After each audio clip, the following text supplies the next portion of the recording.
I agree with Cloud 100%. And I'm also at the fact that one of the important things that that woman said at the end was it doesn't matter like what you think, it's what he thinks. And that's what really made her get out of matchmaking because she couldn't get women to understand that concept. This is when I stopped matchmaking. I've told you guys this before. I stopped matchmaking because I had a different standard for men than I realized that a lot of women had. A lot of single women have these standards that are crazy. And I met my husband, and when I was matchmaking, I realized that the women, my female clients, would have not even given my husband a chance. They wouldn't have dated him because my husband is a good man, a solid man, right? A strong man. I mean, my husband, but literally, it was like I realized that's not what a lot of these women are looking for. And I've done videos about this, about how women and their expectations of men have gotten so ridiculous. And women have a tendency to go from one of these relationships to the next, to the next, to the next, because all you're going off of is who you like and who you're interested in. I'll tell you this, ladies, it almost doesn't matter who you like. It doesn't matter if you like them. Who likes you? Who's into you? Who is seeing you as you're there forever? Because, like I say, as women, we get to choose who to date, but men choose who they marry. The man's putting a ring on it, not the woman. It does not matter who you like.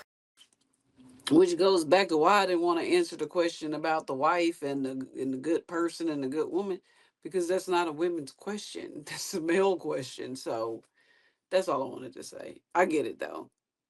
I like the flow.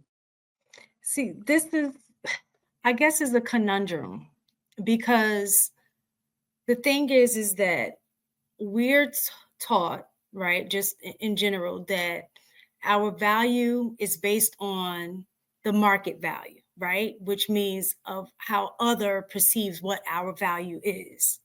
While at the same time, we're told we need to value ourselves and determine what our value is, right? So if we determine and say that we value ourselves, and then we're told that we need to find somebody that likes us, then we need to go with that person, even if we don't like them, right? So it's like you damned if you do, damned if you don't, right? So it's like, where do you find this balance of trying to find somebody that values you and likes you, and not necessarily settling just for the person that likes you, even though you don't necessarily like them, right? And I think it all boils down to, it has to start with setting standards for yourself. And those standards can't necessarily be just superficial, kind of like what Ali was saying. Now, of course, you want to be attracted to the person that you're with. Attraction does matter. Let's not lie, right? There has to be some level of attraction, but I do think that the attraction can't only be the superficial attraction, like, oh, they have to have the six pack, they have to have, be 6 foot tall, 6'3" or whatever. Like, I don't think we have to move beyond just that level of attraction. There has to be other things. So I think as women, where we get it wrong is that when we're moving into these relationships, where we keep saying the bad boy, I think the bad boy is getting in those relationships with people that don't like you, right? That's the bad boy. Um, is setting a standard that you have that is based on the ideal guy of how you want to be treated. So then that way you avoid the guy like what Clout was talking about. If I set a standard of saying I need to be treated like this is my standard, then any guy that comes into your space that don't treat you this way, you automatically know that no matter how attractive he is, I know that this isn't going to work. So you exit stage left, and you can avoid those situations in which you end up just being the one that just get the back blown out and ran through, right? So I think that's where we need to move. That's kind of what Ali was saying. Have a Mhm. standard, have a certain mindset when you're going to be dating, so you can kind of move through, push other guys aside that are going to waste your time if your goal is to be married. So one of the things I want to start off by saying is that unfortunately is that some women conflate short term attention for long term retention, right? They're giving me attention, they're giving me the butterflies or the vibes and stuff like that, all these like buzzwords, but none of them really amount to the things that person might want for the long term, just the short term, and they're conflating the two, right? And you can like whoever you want like, but does who you like you? And does who you like cherish you? Do they see you for who you are? Right? The Clout's point in the some of the takes that he made, that is what it tends to kind of get missed. And I kind of want to ask the question, why don't women do community dating or close close circle dating, or introduce some of these people to their people, their parents and friends?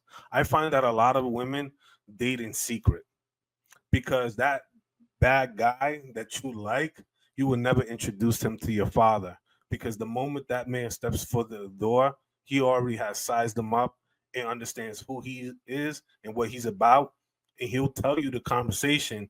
Once that gentleman leaves, I don't like him for you. These are the things that I see. I had a conversation with him. He's not intentional, right?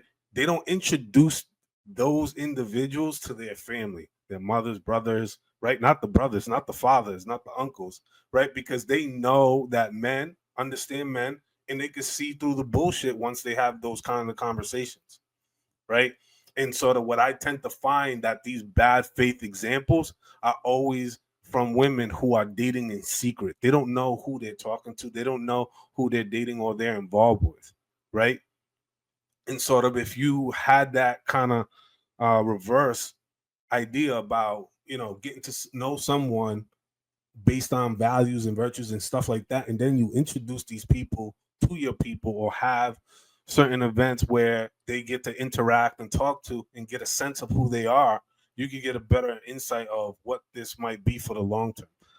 A lot of people unfortunately are not doing that, and a lot of women are not doing that because they understand that inherently, for the guy that they like, all that intuition, all that insight, all the crystals and the sage and all that, that goes right out the window. That goes right out the window for the guy that they like, understanding that that guy is not really there for the long term. They're there for the short term, and they can't see behind the smoke veil that's been presented to them, unfortunately. And so that we tend to kind of see a lot of bad faith examples where people have been involved with people that like, oh, he was terrible. I was like, well, you know what I'm saying? He was terrible. I was like, well, he wasn't really meant to be there for you. So, like, and then that just becomes the clutch that a lot of women get stuck on. So, I just want to say that. Are you? All right, go ahead, cookie then, Angie. I just wanted to go back to what Miss Taken was saying. Okay, so yes, we grow up to value our have our self value, and then to get become a wife, it's the value how a man finds the value in you.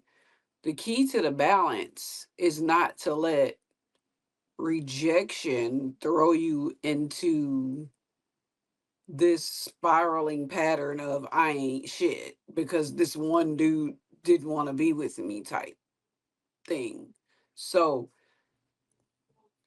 dating with confidence, dating who likes you, you get to know people, and to let's be for real, the thing that unless you're going on blind dates, it is the looks that we look at first. Like that's almost every human being on the planet. Um and the key is to have enough confidence in yourself to be like, yeah, this dude ain't it. Or if y'all get to start talking and you get rejected, to not be like what is this my fault? Ugh. But you got to love yourself enough to know that what he wasn't for me.